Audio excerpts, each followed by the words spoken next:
የኢትዮጵያ አየር መንገድ የሀገር ውስጥ በረራውን ለማጠናከር በቀጣዮቹ 3 ወራት ውስጥ 25 አነስተኛ የመንገደኞች አውሮፕላኖችን የምርት ትዕዛዝ እንደሚሰጥ አሳውቋል።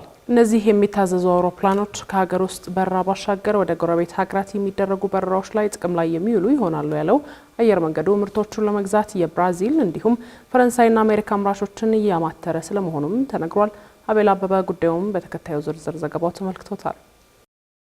በፈረንጆቹ 1945 የመጀመሪያ ጉባኤውን በኩባ ሃቫና ያካሄደው ዓለም አቀፉ የአየር ትራንስፖርት ማህበር አያታ የዘንድሮውን 82ኛ ጉባኤውን ለማድረግ የከተመው በብራዚል ሪዮ ዲ ጄኔሮ ነው። የኢትዮጵያ አየር መንገድን ጨምሮ የኢንዱስትሪው መሪ የሆኑ 1500 የሚጠጉ ተሳታፊዎችን አካፍሎ የሚካሄደው ይህ ዓመታዊ ጉባኤ የአየር ትራንስፖርት አሁናዊ ፈተናዎች እንዲሁም የመፍትሄ አማራጮች ላይ ጭምር የሚመከርበት ነው። በዚህ ዓመታዊ ጉባኤ ላይ የተገኙት የኢትዮጵያ አየር መንገድ ግሩፕ ዋና ስራ አስፈጻሚ መስፍን ጣሰው ከሮይተርስ የዜና ወኪል ጋር በነበራቸው ቆይታ አየር መንገዱ የአገልግሎት አሰጣጡን ለማስፋት 25 አነስተኛ የንግድ አውሮፕላኖችን ለማዘዝ ስለማቀዱ ተናግረዋል። አሁን ላይ 147 አውሮፕላኖችን ይዞ በዓለም ዙሪያ እየተንቀሳቀሰ የሚገኘው የግዙፍ አየር መንገድ እነዚህን አነስተኛ አውሮፕላኖች ማዘዝ ያስፈልገው በተለይ የሀገር ውስጥ በረራ መስመሩ ላይ ያለውን ክፍተት ለመሙላት ስለመሆኑ የተጠቀሰው ዋና ስራ አስፈጻሚው ከ3 ወራት በፊት የተቋሙን የ2018 በጀት ዓመት 6 ወራት የሥራ አፈጻጸም ይፋ ባደረጉበት መድረክ ላይ የሀገር ውስጥ በረራ እየተደረገባቸው ያሉት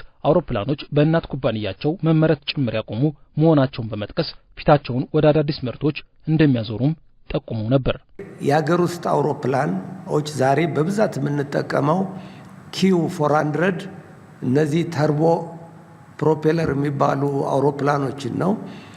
እነሱ ቁጥር መጨመር አንችልም። ዛሬ እየተመረቱ አይደለም። የፍላጎት የሀገር ውስጥ በረራ ፍላጎት ከጊዜ ወደ ጊዜ አድጓል። ስለዚህ ይሄንን በአዳዲስ አውሮፕላኖች ለማሳደግ በተለይ በጀት አውሮፕላኖች ኢቫሉዌሽን እያካሄድን ያለ ነው፣ እያወዳደርን ነው። በቅርቡ ውሳኔ ላይ እንደርሳለን ብለን እንገምታለን።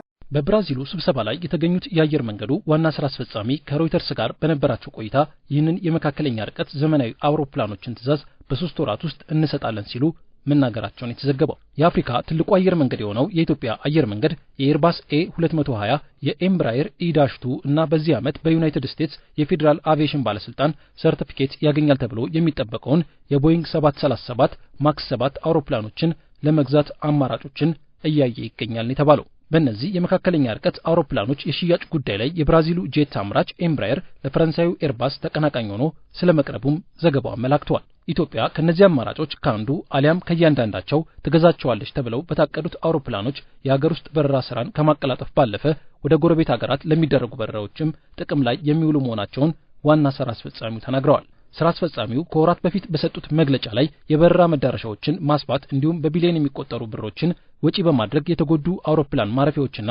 መሰረተ ልማቶችን ማደስ ላይም በትኩረት እየተሰራ መሆኑን አብራርተው ነበር። አንዳንዶቹ የቆርቆሮ ግድግዳ፣ የቆርቆሮ ጣራ ያላቸው በተለይ ሙቀት ቦታ ላይ በጣም ጎዴ፣ ሮቤ፣ ኮምቦልቻ ሌሎች ብዙ ተርሚናሎች ዘመናዊ አድርገን እየሰራን ነው። ባህር ዳር አዲስ ተርሚናል እየተሰራ ነው። አዳዲስ ተርሚናል ማንሰራባቸውን ቦታዎች እንደነ ሰመራ፣ አሶሳ፣ አርባ ምንጭ አይነቶችን ጅጅጋ ሪፈርቢሽ እያደረግን ነው።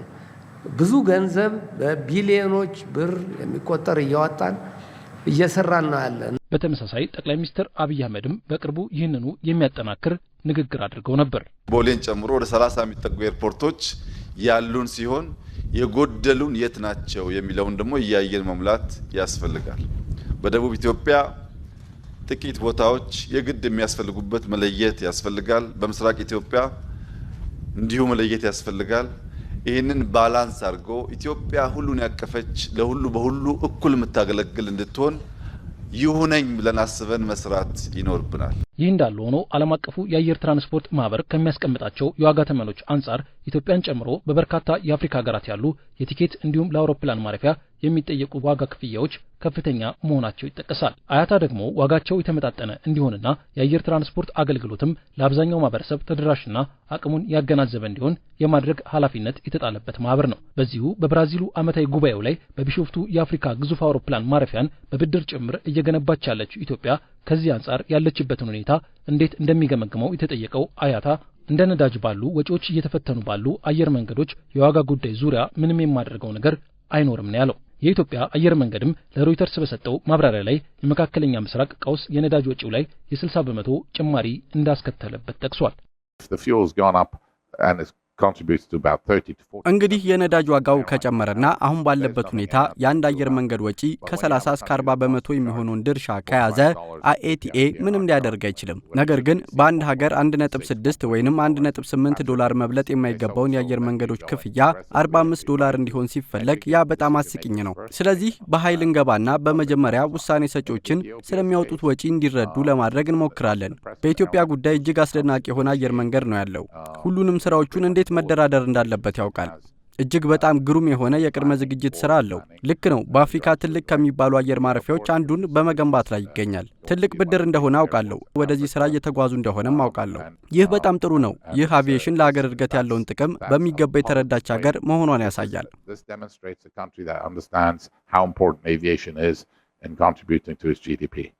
እንደ ሌሎች አየር መንገዶች ሁሉ በናረው የነዳጅ ዋጋ መፈተኑን የተናገረው የኢትዮጵያ አየር መንገድ በመካከለኛው ምስራቅ ቀውስ የተነሳ ወደ ቀጠናው የሚደረጉ በረራዎች ላይ የተጓዦች ቅናሽ መስተዋሉን፣ የበረራ ድግግሞሽም መቀነሱን አሳውቋል። አሁን ላይ የአውሮፕላን ነዳጅ እጥረት ችግርን መፍታት ችለናል ያሉት ዋና ስራ አስፈጻሚው መስፍን ጣሰው የዋጋው ጉዳይ ግን አሳሳቢ ሆኖ መቀጠሉን በአያታ ዓመታዊ ጉባኤ ላይ መናገራቸው ተዘግቧል።